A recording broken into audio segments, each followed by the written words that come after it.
12.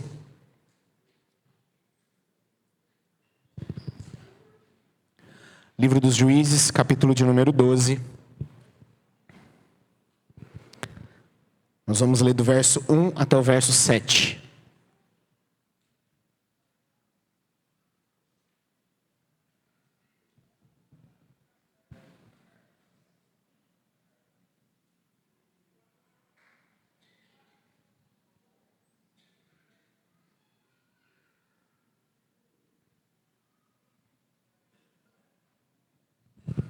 Juízes 12, do verso 1 até o verso de número 7.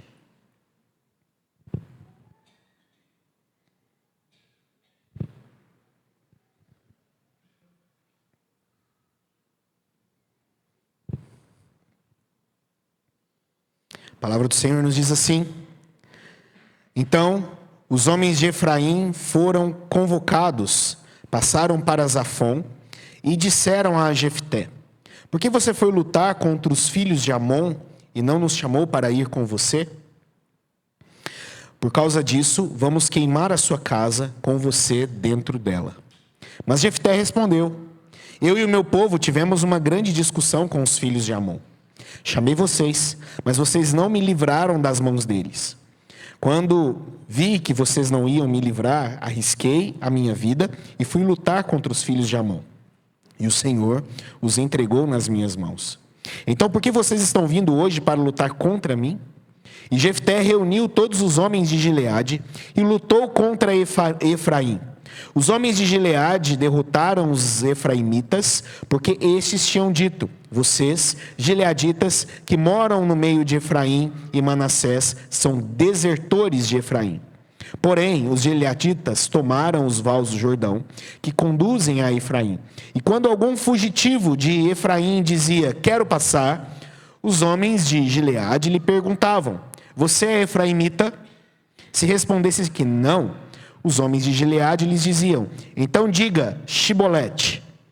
Se ele dizia Sibolete, então, não podendo pronunciar corretamente a palavra, eles o agarravam e matavam nos vales do Jordão.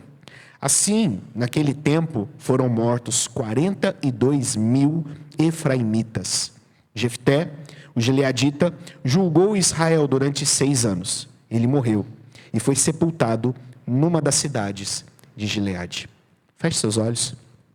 Vamos orar mais uma vez. Obrigado, Deus, pela Tua palavra. E nós pedimos ao Senhor que fale conosco nesse momento. Que abra nossos corações, nosso entendimento, diante do texto que nós acabamos de ler, Pai. E traga verdades aos nossos corações. Traga, Senhor Deus, ó Pai, aos nossos corações aquilo que o Senhor, Pai, quer mesmo falar conosco. Oramos a Ti no nome de Jesus. Amém. Amém.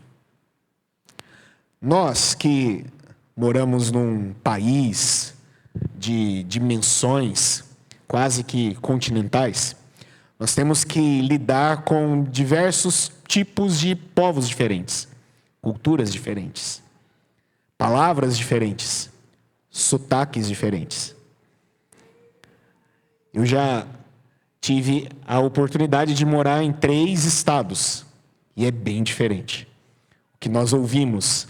Por exemplo, um simples pão. Se você for um dia visitar a cidade que eu morava anteriormente, São Vicente, Santos, você vai estranhar bastante como o pão francês, que a gente chama de pão francês aqui, é chamado lá. Lá eles chamam de média. Estranho, né? Eu me lembro que quando nós chegamos lá na cidade de São Vicente, fomos reunir algumas pessoas lá na nossa casa, alguns jovens, e a gente resolveu fazer um lanche, e de repente um dos jovens, ele pergunta para mim: Pastor, tem média? Eu falei assim: se você achar, deve ter inteira aí também, dentro aí do armário. Eu não sabia o que era a tal da média, mas média é pão francês, lá. Se você for em Minas Gerais, você não vai ouvir ninguém falando pão francês. Lá, como a gente é um povo que mais prático com as coisas, a gente chama de pão de sal, porque é salgado. Pão de sal. O que não é pão de sal, a gente chama de pão de doce.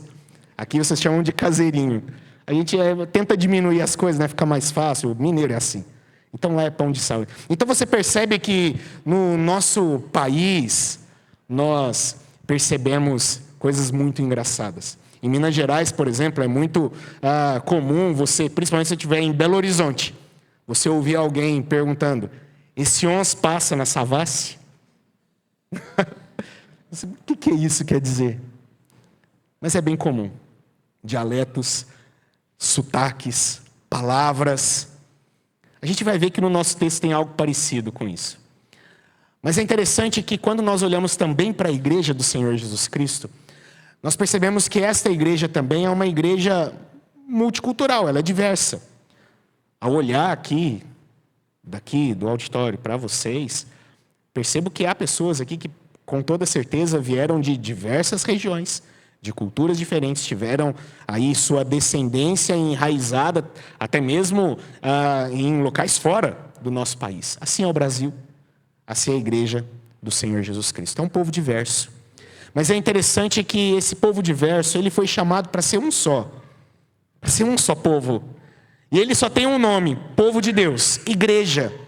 Não são igrejas, não são povos de Deus, mas é um povo de Deus. Igreja do Senhor Jesus Cristo. Mas é interessante como a gente gosta de fragmentar esse povo de Deus. É interessante como a gente gosta de fragmentar a igreja do Senhor Jesus Cristo. O nosso texto fala sobre isso. A gente vai entender um pouquinho de algumas coisas interessantes aqui. O título para nós é Um Caminho para o Povo. O caminho para o povo de Deus. E nós vamos perceber que nós, como povo de Deus, às vezes queremos adotar caminhos ou trilhar caminhos que não são os caminhos do Senhor. Não são.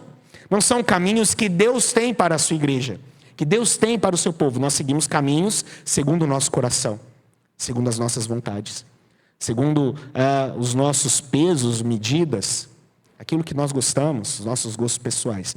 O texto fala sobre isso. Nós vamos meditar um pouquinho mais. E vamos aprender que o nosso Deus tem um caminho sobremodo elevado para todos nós.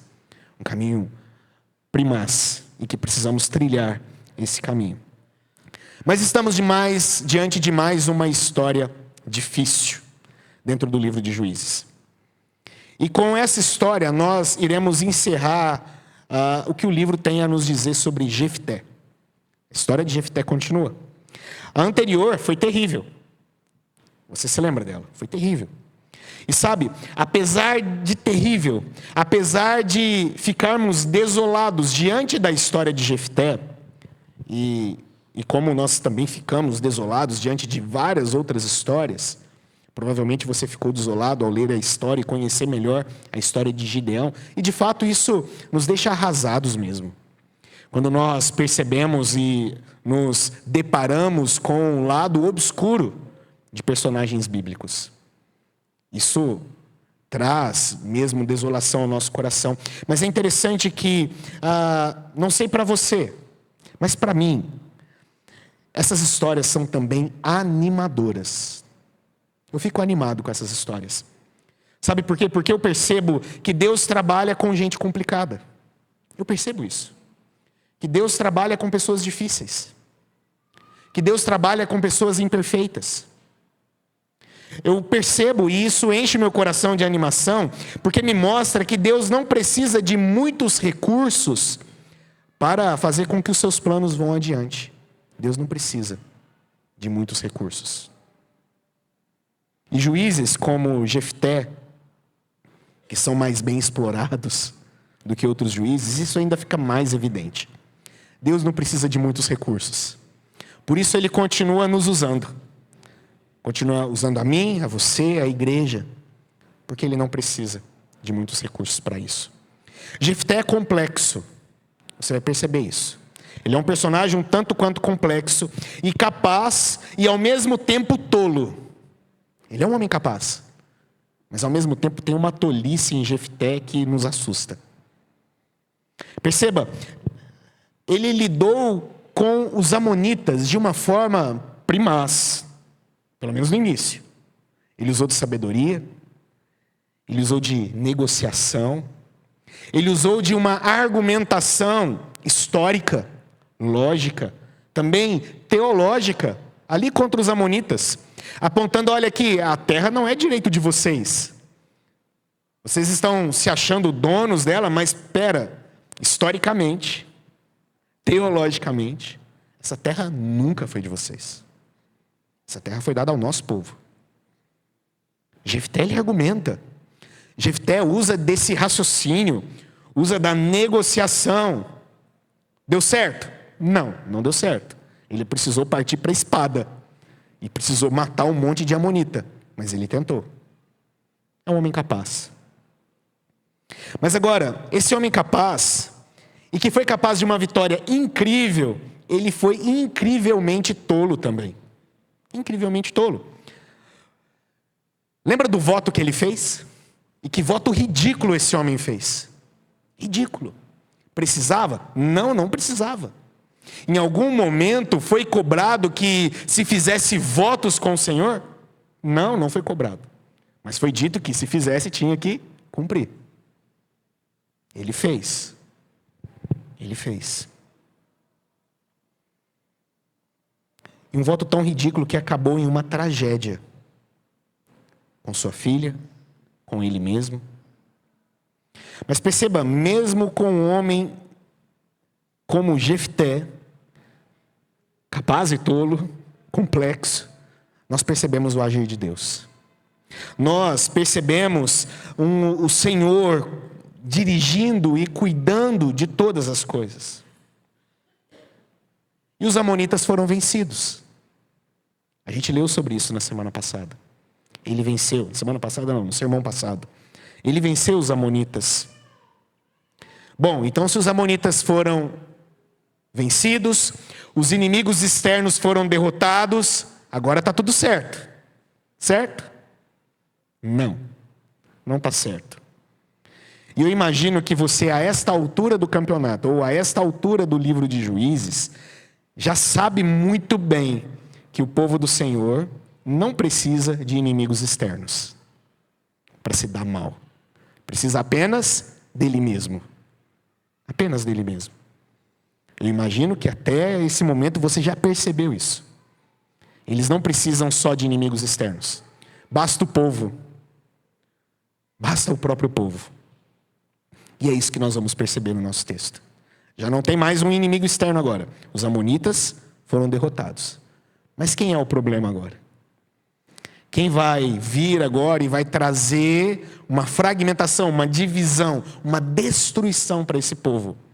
Perceba o caminho que eles vão tomar a partir daqui. E no verso 1 a 7, nós vamos trabalhar com a exposição de todo esse bloco nesta noite. Nós vamos perceber o problema da arrogância. E a arrogância é um problema grandioso e terrível. Alguns não se contentam, queridos.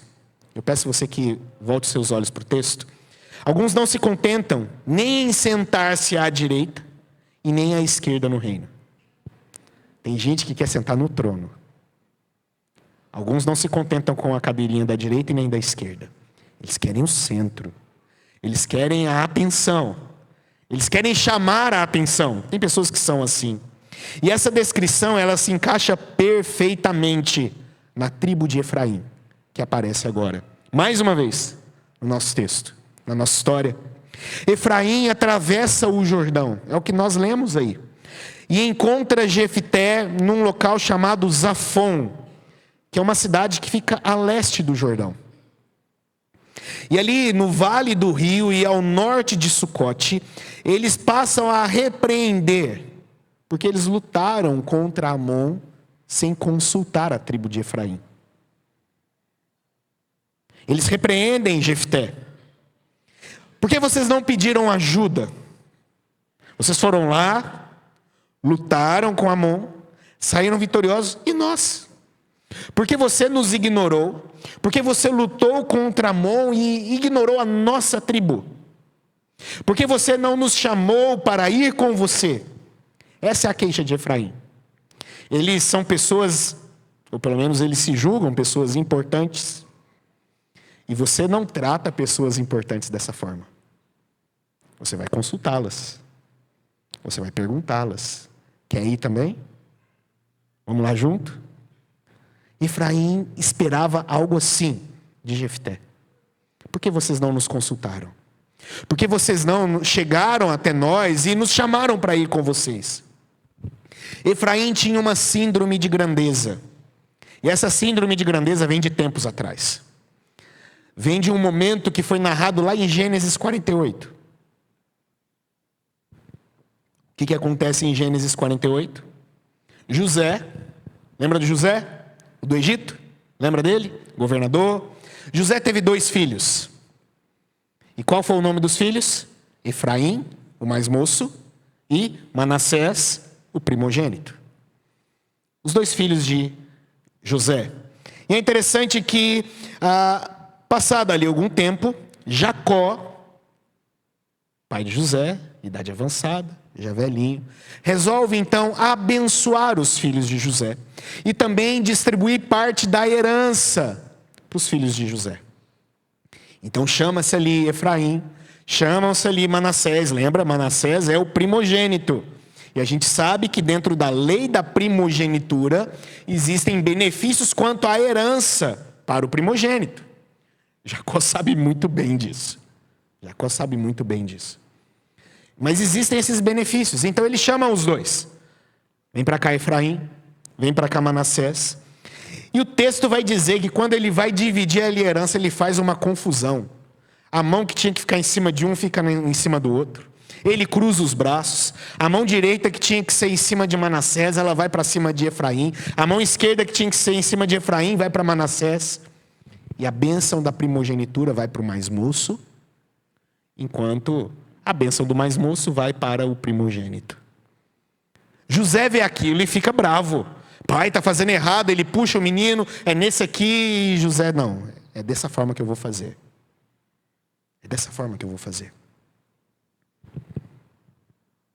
E esta arrogância parece que se instalou no coração de Efraim. O fato dele ter sido beneficiado lá atrás, com o próprio Efraim, essa síndrome de grandeza foi passando para a sua descendência. E agora eles não gostam desta ideia de serem preteridos. Eles não gostam disso. Como assim? Nós, importantes, que recebemos a maior parte da herança de Jacó, como assim, Jefté? Você de Gileade, pode vir alguma coisa boa de Gileade? Só faltou eles disserem isso, né? Esse local pequeno, minúsculo. Quem são vocês para nos ignorar? Quem são vocês para nos deixar de fora? A arrogância se instalou no coração deles.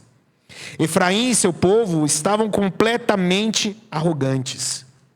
Lembra de Gideão? Vamos voltar em Gideão, lá no capítulo 8. Gideão venceu os midianitas, você lembra? Eles foram reclamar também lá, lembra? Que Efraim foi até Gideão e reclamaram.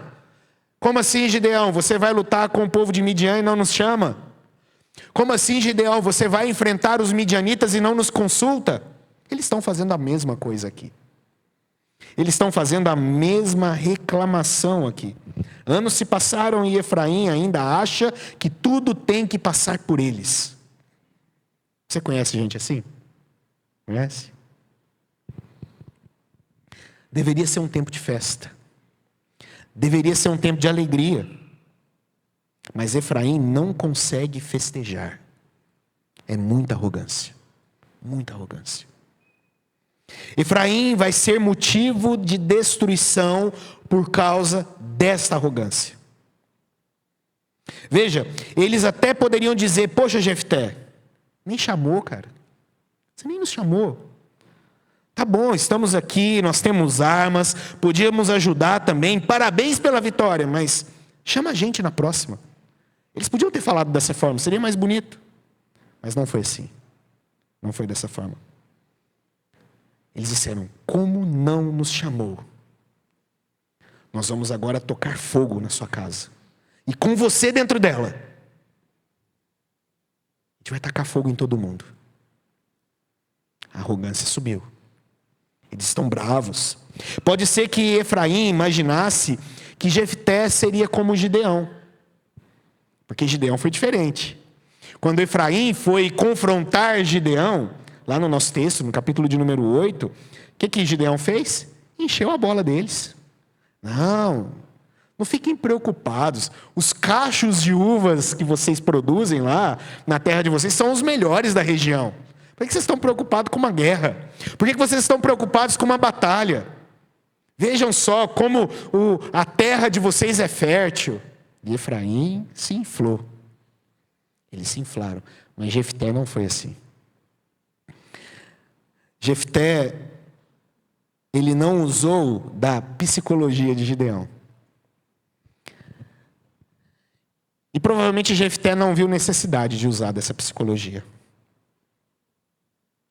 Efraim começou a lançar insultos raciais contra os seus homens de Gileade.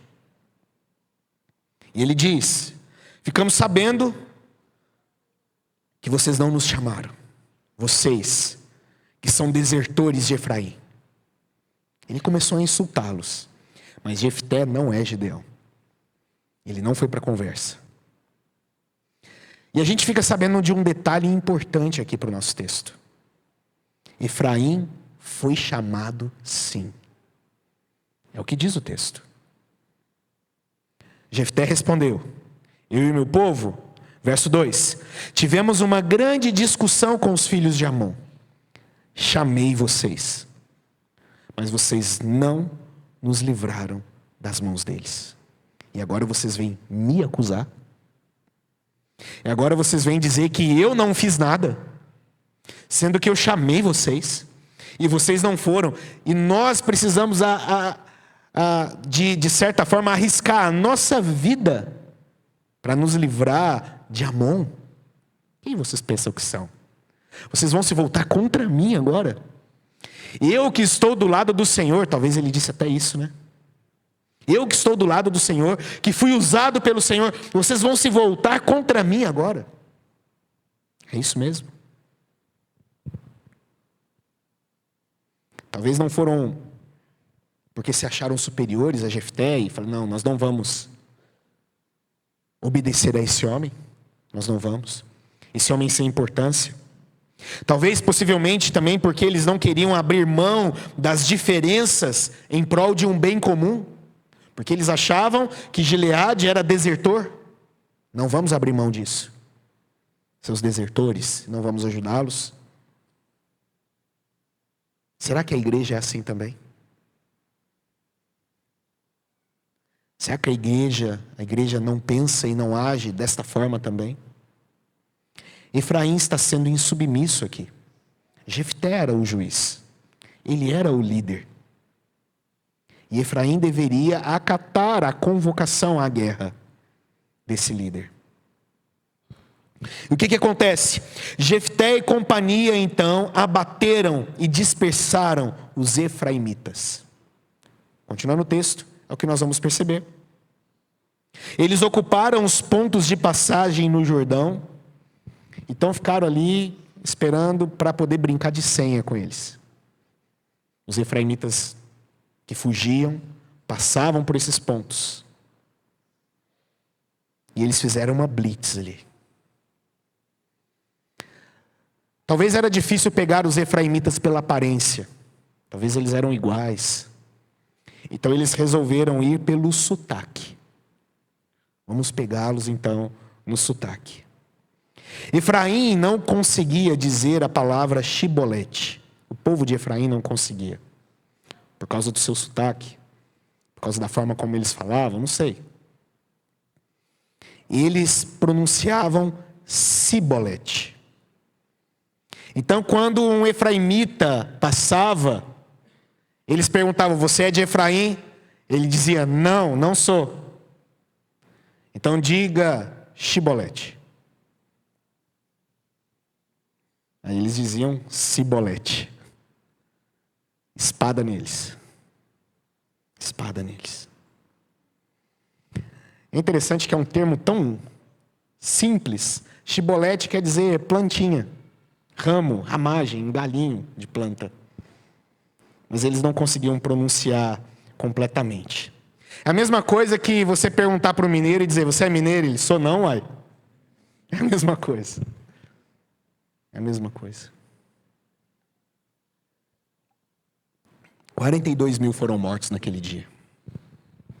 Naquelas situações. Nessas blitz. 42 mil. Do povo de Efraim. Do povo de Deus. Do povo de Israel. 42 mil. O povo fragmentado resulta nisso.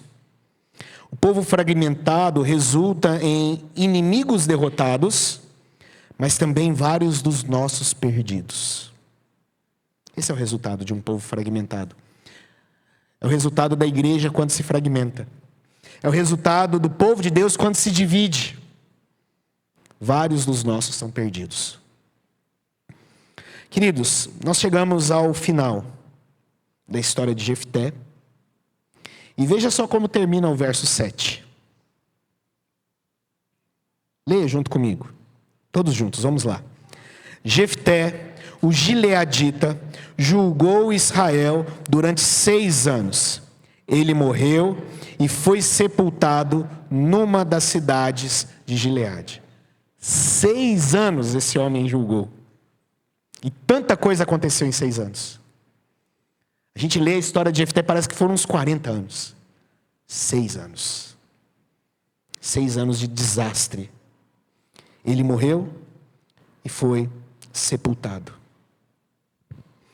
E como eu disse lá atrás, ficou ainda mais evidente que Deus trabalha com pessoas difíceis. Mesmo com o entendimento de que os inimigos haviam sido derrotados, nós não temos menção aqui em Jefté que houve paz após o seu julgamento.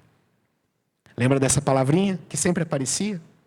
E julgou por X anos e houve paz em Israel.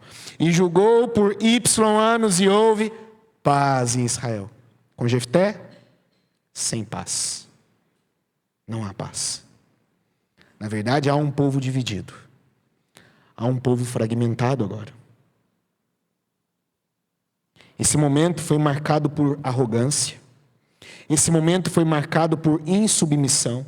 E essas duas características geraram um povo dividido. Dividido. E esses são problemas terríveis dentro da igreja, queridos. Eu gostaria de, diante disso, trazer 2 verdades aos nossos corações.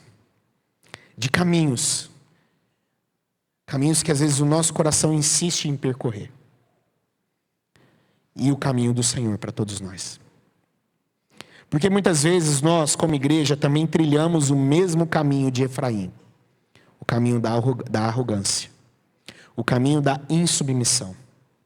E a arrogância, ela é uma das principais formas de destruição interna. Uma das principais. É um autocanibalismo do povo do Senhor. É o povo se corroendo. É o povo se matando. É o povo se destruindo internamente. Isso é arrogância. Esse é o resultado da arrogância. Eu não tenho aqui dados estatísticos. Eu tenho simplesmente um achômetro aqui. Mas eu não teria medo em afirmar que mais igrejas foram devastadas por causa da arrogância do que por causa de heresias. Eu não tenho medo de afirmar isso. É a arrogância de quem acha que não precisa de ajuda. É a arrogância de quem centraliza tudo em si e não deixa ninguém ajudar. A arrogância de quem acha que todo mundo precisa da sua ajuda e se mete em tudo. E isso destrói a igreja. Isso destrói o povo de Deus. Vários dos aspectos problemáticos da igreja passam pela arrogância. Vários. Vou te dar um exemplo de um. Pensa na fofoca. É um mal? Não é? A fofoca geralmente passa pela arrogância. Veja quanto de arrogância existe dentro da fofoca. Você passa adiante algo que alguém fez. E você faz isso porque no fundo você pensa: eu jamais faria algo assim. E você passa adiante. Você conduz aquela situação adiante. Superioridade. Arrogância. Efraim destruiu o povo por causa dessa arrogância. Efraim destruiu o povo por causa dessa superioridade. E a igreja continua sendo destruída pelo mesmo motivo. O mesmo motivo. Veja, como que em Efraim e a sua arrogância caminhou para a fragmentação, para a divisão do povo. O orgulho é destrutivo, queridos. Ele destrói. Ele é destrutivo ao bem-estar e à unidade do povo de Deus. Está tudo bem, o povo está unido, mas aí vem a arrogância e destrói isso. Vem a arrogância e divide aquilo que estava unido. É assim com o povo de Deus. Quer destruir uma igreja local? Esse é o caminho mais rápido. Seja arrogante. Arrogância, orgulho, se achar impreterível, se achar necessário em tudo, ficar magoado quando não é envolvido, quando não é consultado. Efraim ficou. E na igreja há pessoas assim também. Ficam magoadas por pouca coisa. Ninguém me perguntou. Ninguém chegou até mim, me falou se eu gostava ou não da cor da flor que colocaram. Se eu gostava ou não do que compraram. Ninguém me perguntou nada. Quantas contendas na igreja não começaram com algum tipo de arrogância? Quantas não foram? Quantas contendas na igreja não começaram com pessoas dramáticas? Quantas contendas na igreja não começaram com pessoas que têm o coração facilmente ofendido? Quantas contendas? Quantas divisões? Quantas fragmentações? Tem pessoas que dizem que a geração de hoje é a geração do mimimi. Mas isso vem de tempo. Efraim já era dessa geração. Já era dessa geração. Era um povo que se ofendia com qualquer coisa. Que ficava magoado com qualquer coisa. Que tinha um coração frágil. Arrogante. Porque isso, na verdade, queridos, não é um problema da geração. É um problema do coração que se auto-intitula Deus. Esse é o problema. E nós caímos e culminamos de novo na tal da idolatria. Porque o nosso coração é idólatra. O nosso coração, ele tem um altar que cultua a nós mesmos. E nós nos achamos superiores, detentores da verdade, detentores dos verdadeiros caminhos. Achamos que o mundo precisa passar por nós. Achamos que as nossas opiniões são essenciais. Achamos que precisamos palpitar em tudo o que está acontecendo. Nós achamos que somos assim. Possivelmente você já pensou alguma vez, se eu fosse o prefeito dessa cidade, se eu fosse o presidente do Brasil, eu teria resolvido o problema da fome. Possivelmente você já pensou algo parecido. Achamos que deveríamos ser incluídos em tudo. Achamos que deveríamos ser incluídos em todas as escalas. Que não podemos ficar de fora das escolhas. Que somos líderes melhores e mais capacitados. Nós achamos. E sabe qual que é o maior problema da arrogância? É que nós tentamos justificar a nossa arrogância. Você tenta justificá-la. Nós tentamos justificá-la. Chegamos a achar que as nossas ênfases, os nossos pesos, são até mesmo o próprio Evangelho. Não, eu estou lutando por essa causa, mas pelo Evangelho. Não é. É porque você gosta da liturgia dessa forma. Não, é pelo Evangelho. Não é. É porque você gosta desse estilo de música. É porque você gosta desse estilo de pregação.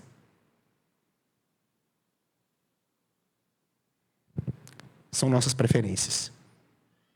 E nós achamos que elas são melhores. E às vezes até justificamos as nossas lutas, as nossas contendas, por causa da nossa arrogância. A arrogância, ela é destrutiva. A arrogância traz fraturas para a igreja. Queridos, a arrogância nunca deve ser um caminho plausível para nós como igreja. Para a nossa vida como igreja. Para a sua vida como pertencente ao corpo do Senhor Jesus. Ela não deve ser um caminho plausível. Por isso, cuide do seu coração. Meu querido irmão e irmã, cuide do seu coração. Mas o livro de Juízes e a história de Jefté também nos apresenta o caminho de Deus, que vai em oposição ao caminho da arrogância, da insubmissão. O livro de Juízes nos mostra algo interessante. Perceba, não sei se você já reparou, mas você já viu que nesse livro, pelo menos enquanto nós estamos lendo, não houve nenhuma vitória limpa do povo de Israel? Não houve. Não houve vitória limpa. O povo de Deus nunca conseguiu, nunca consegue, parece que nunca vai conseguir uma vitória limpa. Parece que todas as suas vitórias são manchadas. É tipo aquele time de futebol que foi campeão, mas todo mundo sabe que teve a ajudazinha ali da arbitragem. Teve jogador ali que caiu no doping. Foi campeão, mas tem coisa errada. Vencemos, mas tem uma parte da nossa vitória que dá vergonha de contar. Chegamos lá na linha, mas tem coisas no trajeto que a gente não fala, que a gente esconde. Porque é vergonhoso para o nosso coração as pessoas ficarem sabendo. Mas sabe de algo interessante que o livro de Juízes nos apresenta? Que graças a Deus, que Ele é o Senhor da história. E nós somos personagens. E sabe, no fim das coisas, no fim das contas, a Bíblia não é sobre Jefté. A Bíblia não é sobre Efraim. A Bíblia não é sobre Baraque, não é sobre Gideão. A Bíblia não é sobre Débora.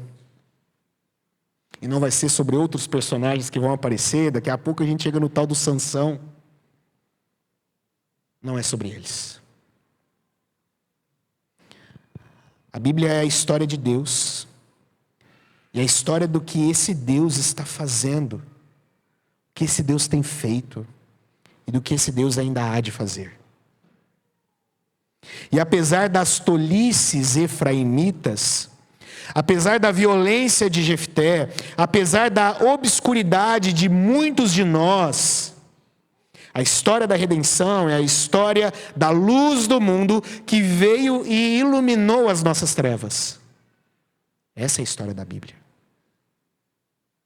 Essa é a história das Escrituras. As coisas não precisam, queridos, entenda isso. Eu falo isso com amor e de coração. As coisas não precisam passar por você. Nós somos um povo comprado. Comprado por Cristo, protegidos por Ele. E o nosso procedimento arrogante, a nossa tolice, só nos fará lutarmos uns com os outros. E nada além disso. É contenda entre irmãos. O que é abominável diante do Senhor. Só gera isso. Graças a Deus que tem não só derrotado os nossos inimigos externos, mas Ele também tem domado o nosso coração difícil e arrogante.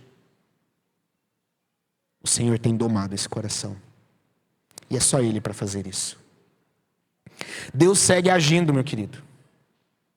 Deus segue nos conduzindo em seu caminho, e o seu caminho é melhor. O povo de Deus pode falar muitas línguas e sotaques,